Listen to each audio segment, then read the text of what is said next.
Hi, my name is Sadovna, and I like synthesizers. Good. So why did I make a video about VEO 3 then? Let me explain. Whenever I finish a new track, I would like to upload it to YouTube. But for YouTube, of course, I need a video. So what I did is I went to the usual places like Pexels or Pixabay and looked for free video footage. You do find some good clips there. But in the end, it's always bits and pieces. It's hard to find enough material to really make a video which gives you a consistent look or even tells a story over 3 minutes. Now I've finished my next track. But this time I really had a hard time to find fresh, good, free video footage. So I started looking for alternatives. And my idea was, can't AI help me? So I did a little research on Google and figured out, okay, the new big thing seems to be VEO 3. All right, so I thought, let me check it out. And here comes my first tip. VEO 3 is not just offered by Google. You also find it on other websites. So I did a little research on who has the best rate. And my favorite candidate is currently KIE.ai.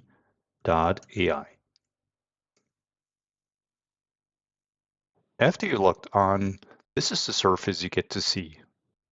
It offers many different AI generators for video, image, or music. But I'm only interested in video generation, text to video, and here we find VEO 3.1. The surface is a little simplified here. You don't get access to all the different options, but that was fine with me. So first we need text to video. We take the fast model, and the image ratio is also correct. You can choose the length of the video. It will always be 8 seconds here. The most important part is the generation prompt. That's a text that describes what you want the AI to show in the video clip. Let us take a look at an example that I prepared.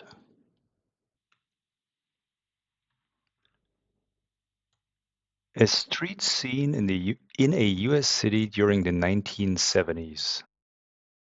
That should give VEO already a quite good idea about the general setting. Then it says low buildings. Otherwise, it gave me always these kind of skyscrapers. There is a yellow car that drives down the street. All right. There are a few other cars. Otherwise, it gave me already a quite busy street with many cars. The camera follows the yellow car, a crane shot. Those are the instructions what you want the camera to do, and I'll come back to this in a little later. So now I'll click on Generate, which will cost me 60 credit points, and then let's see what it will give us.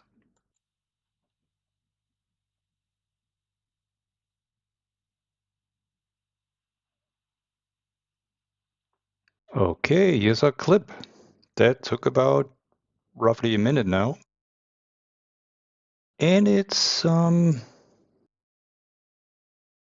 not too bad, but the yellow car is doing some funny things. It's driving on the wrong side, for example.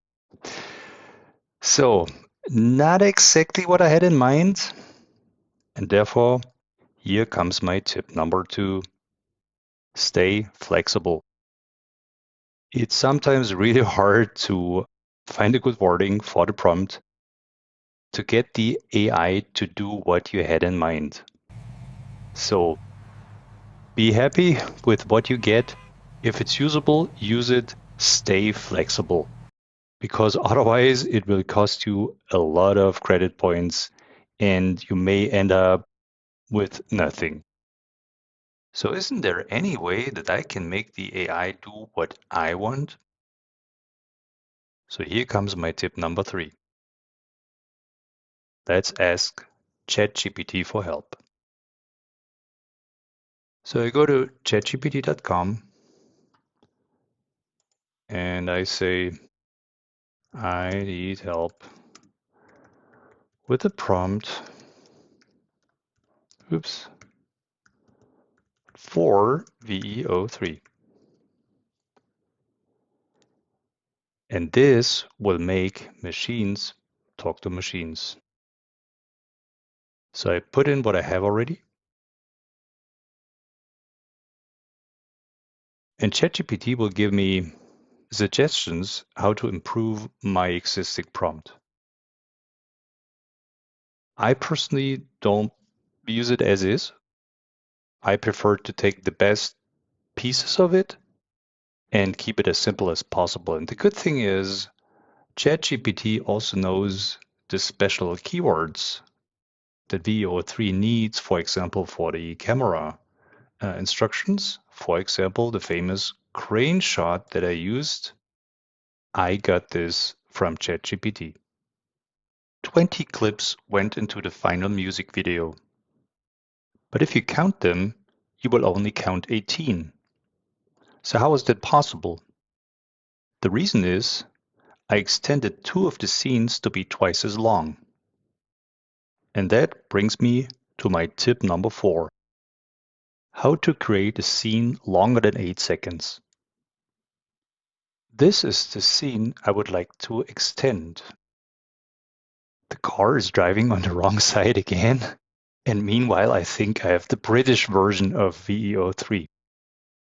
What I do is I go to the very last frame of this clip and then I make a screenshot of it.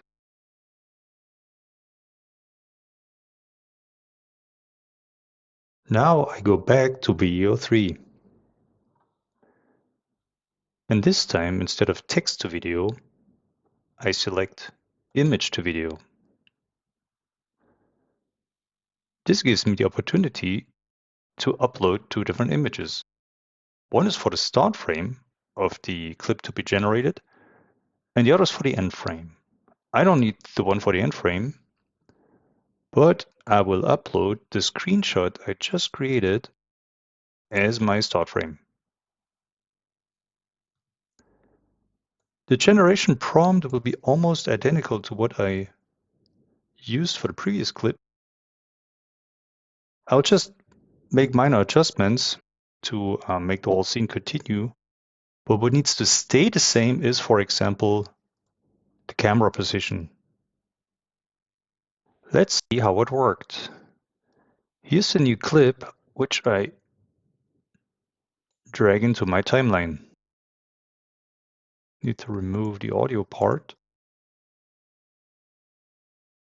And now let me play the transition. Okay, almost perfect, but in the end, you won't see it in the final video. It appears as one continuous scene, although technically it's still 2 clips. But the transition is very seamless. And I have one more tip. To fix the wrong side driving, I open the inspector, flip the clip, and ta-da! The car drives on the right side. Last but not least, here comes tip number 5. Post-process your video to give it the look you want it to have. Let me take the opening scene of my music video as an example. There's 2 things I'm not fully happy with. The first thing is the colors and the contrast. The colors still look too good to me, too saturated. And also the contrast is too well balanced. When you look at this other car or the paint of the yellow car, It looks more like a video game to me, but not like vintage analog film from the 70s.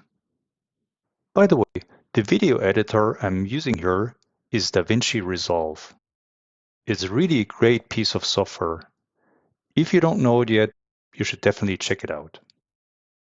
And now let's see what we can do about the video game look. Let me switch over to the color grading module.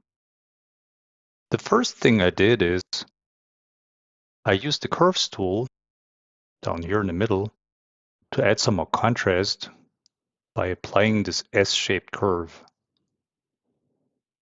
And I reduced the saturation from 50 down to 25. So let's see how this looks. Okay, I like this much better. It's nicely desaturated, and yeah, also the contrast is as bad as 70s material should look like. The other thing I did is I added an effect which is called film damage. And what it does is it adds a little vignetting plus some scratches. So let's see how that looks. All right, that looks even more 70s. The second thing I'm not fully happy with are the surfaces. They look way too smooth to me. 70s analog film should have much more grain. But this can be fixed. So what I did is I downloaded video clips which contain nothing but noise. And I overlaid these noise clips to my actual video clip. So I'll switch them on in a second, and please pay attention, for example, to the paint of this yellow car, how it changes once I activate the noise.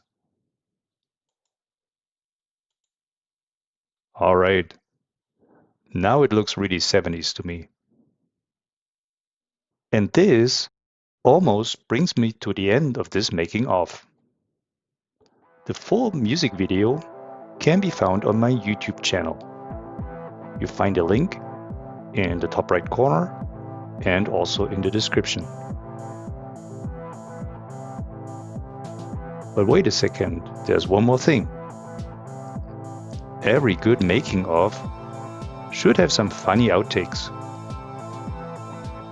And I do also have some. So let's take a look and have some fun. Okay, now you pull over. Oh! At least you looked cool. All right. Keep going. Whoa. No, not this way. All right, that's my favorite. What? How did he do that? That's ridiculous. Okay, what did I say? You need to stay flexible. This will become a great music video, no problem at all.